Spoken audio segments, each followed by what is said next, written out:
Eh bien, salut tout le monde, et aujourd'hui on se retrouve pour l'analyse du Royal Rumble 2007. C'est parti. Donc, le premier ancien pay-per-view que j'analyse d'une longue série de continuons d'en parler. Donc, c'est le premier de la série. Oui, je sais qu'en 2007, c'est pas le premier pay-per-view. Avant, il y avait New Year's Revolution. Mais pour tout vous dire, j'ai perdu la fiche où j'avais marqué mes analyses. Enfin, vous avez marqué mes notes de New Year's Revolution 2007. Voilà, donc quand je le retrouverai, je ferai la vidéo. Mais avant, donc voilà, je la ferai pas. Donc, le premier d'une longue série, normalement, elle sortira fin juillet. Normalement, elle sortira la vidéo fin juillet, si tout est normal. Un pay-per-view assez correct et même bon, étonnant hein, dans l'ensemble. Donc, on va tout de suite commencer. Le premier match, l'opener, Joey Mercury et Johnny Nitro, accompagné de Melina, je crois, contre les Hardy Boys. Donc, c'était un bon petit match, un bon petit opener. Voilà, un bon opener. 15 minutes, c'est un bon temps. En 10 ans, parce que là, hein, sur la vidéo, on est en 2017. En 10 ans, les Hardy Boys n'ont pas baissé d'un seul poil leur niveau. Ils sont autant hypants. Enfin, ils sont aussi forts, ils font pas de botch, ils ont pas baissé d'un seul poil leur niveau. Ça, c'est incroyable en 10 ans, alors qu'ils sont maintenant 40 et 42, c'est incroyable. Donc, il y a eu de la hype, il y a eu du suspense pour ce match. Finish, bah, zéro, parce que c'était basique, en fait. Bon public, et Melina, mais quand elle gueule, mais quand elle crie, c'est une alarme le truc, c'est une alarme. Pour tout vous dire, j'ai pas noté les gagnants. Ça fait un mois que j'ai regardé le show, mais j'ai pas noté les gagnants, donc je me rappelle plus. Je crois que c'était Joey Mercury et Johnny Nitro, parce que j'ai mis fin nul 0.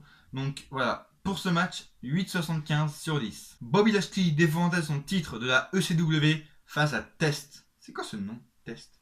Bon, voilà. Match agréable à regarder. C'était un match brutal, donc j'aime les matchs brutaux, voilà, donc ça me fait plaisir. Pas de suspense, pas de hype. Moins 0, moins 1. Donc j'enlève dans note 1 parce qu'il n'y a pas de hype du tout. Le finish était nul. Je crois que c'était Test qui s'est cassé, je crois. Donc Bobby Lashley, je crois qu'il a gagné par des contacts extérieurs. Donc victoire de Bobby Lashley qui conserve son titre de la CW. 5 sur 10, tout juste la moyenne pour ce match. Troisième match du saut, Batista défendait son titre poids lourd contre Mr. Kennedy. C'est un bon match avec une domination totale de Kennedy. Batista qui revenait quelques fois. Et à la fin du match, out of nowhere, comme l'RKO, mais là c'est un Batista bomb qu'il a fait out of nowhere. Batista, donc Batista conserve son titre poids lourd de ce match. C'était un bon petit match brutal, pas brutal, mais ouais, franchement, bonne alchimie entre les deux. Kennedy qui était très très bon dans ce match. Le public était à fond, donc plus 1 parce que le public était là. Il y a eu de la hype et du suspense parce que Kennedy a dominé tout le match. Malheureusement, on sait ce qui suivra avec Kennedy, donc c'est pour ça qu'il n'y a pas eu de suspense. En fait, j'ai dit qu'il y a eu du suspense, il y a eu de la hype, pas du suspense, parce qu'on sait ce qui suivra après avec Kennedy. Et Kennedy a toujours été rabaissé avec la WWE par la WWE, donc voilà. Finish, rajoute 0,5 parce qu'il y a un Batista bomb out of nowhere. Évidemment, 16 minutes, j'ai mis 10 ou 16, je sais pas, mais en tout cas c'était un bon temps.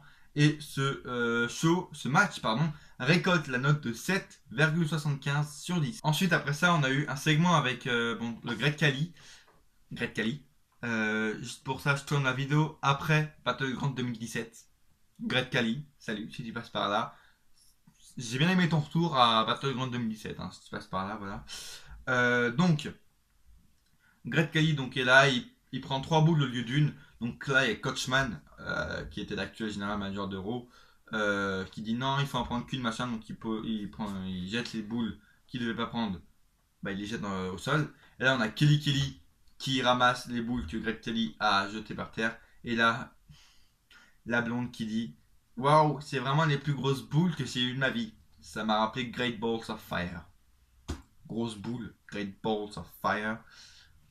Il y a une coïncidence. Hein. Peut-être que c'est grâce à ça que Great Balls of Fire a existé. Qui sait? Le match pour le titre de la WWE. Cena affrontait Umaga. Et c'était Cena qui était le champion dans un Last Man Standing. Waouh, je ne m'attendais pas à ça. Donc voilà, début de match normal, mais ensuite, c'est quand Cena s'était fait exploser contre les escaliers, la tête, je me suis dit, bon, c'est un boss, machin. Et là, quelques secondes plus tard, on voit Cena mais pisser le sang comme jamais. C'était incroyable. Mais je me suis dit, ouais, c'est un bot et tout. Mais là, je me suis rappelé qu'on était en 2007. Voilà. Et donc ensuite, On a Umaga qui s'explose, donc voilà, le match se passe. On a Umaga qui s'explose contre la table ECW. Et là, ils reviennent sur le ring, les deux hommes, ils se fight et tout. Et là, on voit le Estrada, enfin le manager de Umaga, je sais plus comment il s'appelle, qui est en train de décrocher les cordes du ring, voilà. Et là, hop, Cena contre Umaga, il prend une corde du ring, une corde, un câble, et fin impensable en 2017, Cena qui étrangle, mais il étrangle vraiment, Umaga en STF, donc il prend un STF, là il entoure la corde et il tire de toutes ses forces, une fin impensable en 2017, hein, en PG era, impensable mais en 2007. C'est pour ça que je regrette 2007 et les années comme ça, les 2007-2008. Donc Cena qui étrangle avec le câble Umaga en STF et victoire de Cena qui conserve son titre. Incroyable, j'ai pas d'autre choix que de mettre 10. Il y a eu de la hype, il y a eu du suspense. 0,5 parce que le match a duré 23 minutes. Très bon match, finish, incroyable. Il y a eu du sang, il y a tout en fait. Donc 10 sur 10 pour ce match incroyable. Et le main event du Royal Rumble, le Royal Rumble match. Waouh, quelle surprise! Donc, il m'a vraiment beaucoup hypé. J'avais déjà vu une fois, ça fait longtemps que je l'avais pas vu. Waouh, il était énorme. Énorme. Ça commence donc avec Ric Flair contre Finlay déjà. Ric Flair dans un Royal Rumble match. Waouh. Voilà. Très bon match pour moi, très bon match. L'un des meilleurs Royal Rumble de toute l'histoire. Il y a tout eu. Il y a eu de la hype, du suspense, du public. Par rapport à maintenant, 2015, 2016, machin, il y a eu des objets. Il y a eu, quand Sabu est arrivé, il a installé une table et tout, un truc qui va jamais se faire maintenant. Il y a eu une table qui est posée, ensuite je crois qu'il est passé à travers la table ou quoi. Un mec, Psycho Sid ou je sais plus qui est arrivé avec une batte de baseball. Voilà, des objets quoi, dans un Royal Rumble match, c'est ce qu'il devrait avoir maintenant. Des objets, les heals, par exemple, les heals en 2017, maintenant dans le Royal Rumble, devraient arriver avec des objets. Ça, ce serait intéressant, tu vois. Ça amènerait un peu de plus de hype, plus de suspense, ça serait mieux. Bah, là, on a plus ça en 2017, voilà, donc il y a eu des tables et tout. Il y a eu le sang, il y a eu du public qui était énorme.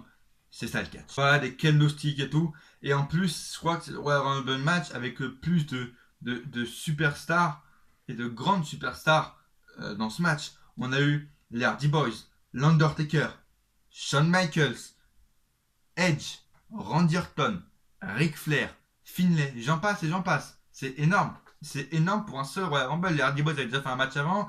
Ric Flair, waouh, c'est énorme. Et puis l'Undertaker et Shawn Michaels, la fin qui a été énorme.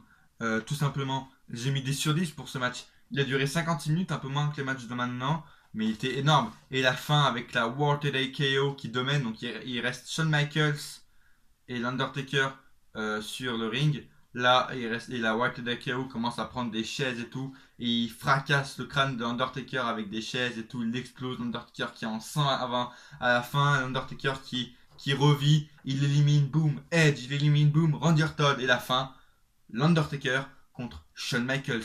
Fin incroyable. Dream match, dream fin pour un Royal Rumble. Et on sait tout ce qui va se passer. Shawn Michaels qui tente un switch in music. Il se fait contrer, élimination de Shawn Michaels.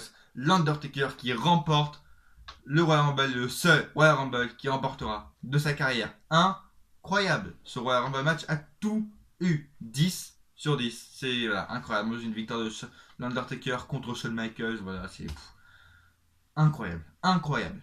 Point négatif du show, il n'y a pas eu de match de diva. Donc c'est là qu'on voit la différence entre 2007 et 2017. Pas de match de diva en 2017 dans un pay-per-view, c'est impensable. Voilà. Et la note donc du pay-per-view s'élève à 8,3 sur 10, qui est un très bon et il est complètement mérité parce qu'il y a eu de très très bons matchs pour moi dans ce pay-per-view, donc complètement mérité. Donc pour l'instant, il prend la première place de cette série quand tu en as parlé parce que oui, c'est normal, c'est le premier. Voilà donc 8,3 sur 10. N'hésitez pas à mettre un j'aime sur cette vidéo si vous l'avez aimé, à partager cette vidéo un masse pour que les gens voient le plus la vidéo. N'hésitez pas à commenter cette vidéo. Qu'est-ce que vous en avez pensé de la fin de Shawn Michaels contre Undertaker, du match Cena Umaga qui était énorme. Dites-moi tout ça dans les commentaires. N'hésitez pas à vous abonner, ça fait super plaisir. Je vous le rappelle, 150 abonnés avant la fin de l'année 2017. Je vous le rappelle, c'est l'objectif que je me suis fixé. N'hésitez pas voilà, à vous abonner pour être au courant des autres des autres vidéos qu'il y aura sur les continuons d'en parler, des autres pay-per-view, New Year's Revolution, No Way Out, WrestleMania. Voilà, restez connectés, donc abonnez-vous, activez la petite clochette justement pour avoir la notification de quand les continuons d'en parler, les analyses maintenant des pay-per-view actuels vont sortir, donc activez la petite clochette. Merci d'avoir regardé la vidéo et à coup sûr on se retrouve dans une prochaine vidéo. Ou pas.